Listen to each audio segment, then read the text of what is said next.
Hello, willkommen. So I noticed some other cool things about this here tarot deck. Another way of putting it all together. Alright, seriously.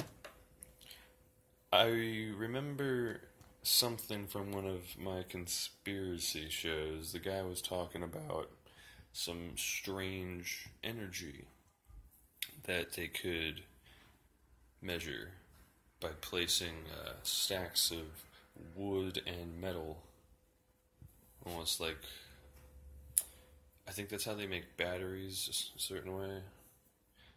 Anyway, beyond just that, there was the amount of things and how it all fit together so interestingly. So, break down your deck into four elements. And then you split the major arcana into these five different categories. Now, this part, I really want more feedback and input about. Haven't found much data on it in my research. But just working off of the imagery directly, which is what led to this in the first place. First category would be cards that have men in them, cards that have woman as the second. The third, it would, would be celestial bodies, sun, moon, star, and then death. I had to get a little poetic with this one. Think Death Star.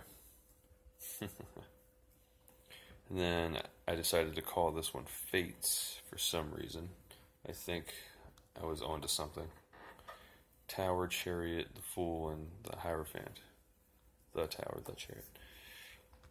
And then the interesting one, the Angels, Temperance, Judgment, Lovers, Devil. Now, I want you to take out the World card and the Wheel of Fortune card. They are your cover pieces. In addition, if you have actual cover pieces. Now, what I want some help with is determining which ones of these belong to which element. It was pretty clear that the Emperor as Aries is fire, the Hanged Man as Neptune is water, the Magician as Mercury, air, and the Hermit as Virgo as being earth. Those were all pretty simple to think about. But I wanted to put strength under the Magician card because I was more concerned with the imagery. So like those are the only two cards that have the infinity sign.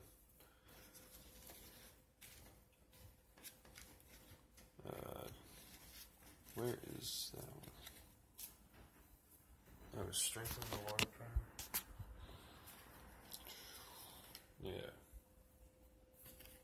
The only cards that have this particular symbol.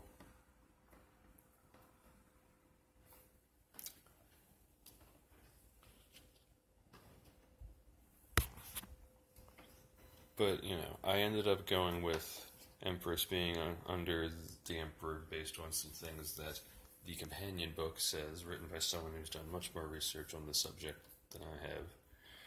And same thing with the High Priestess and the Magician. It's like he meets the High Priestess and they together become the Emperor and the Empress.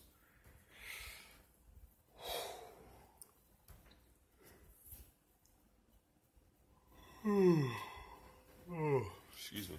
But I also noticed something about the age of the men cards. It was kind of cool. And yeah, that's about it.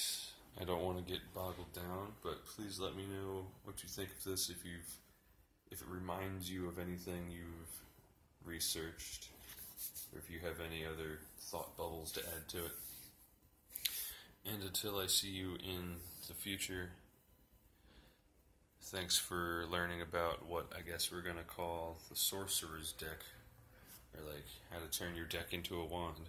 Because like I said earlier, the guy was talking about how you can get energy, ergon or some shit, kind of energy, from putting wood and metal plates together in a pattern. So, similarly, using minor arcana, which I guess in this case are very simple looking cards, and plating them with major arcana, but also with the court cards. That's what they're fucking called. Excuse me. Yeah, it was the amount that struck me as interesting, because you can build your 4 pillars again. Like there's the one more minor arcana if you add the element card.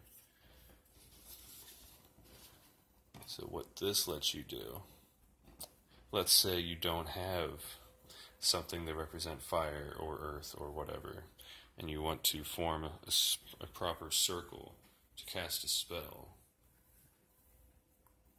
Use the magic cards. At least that's what I do. It's fun. Also, if anyone has any freaking ideas about how to incorporate this thing, the only thing I figured out so far is that taking out the ace, you have 9 minor arcana anyway. So, what will they do? All this potential. Until our paths cross again, may you go forward with light in your heart.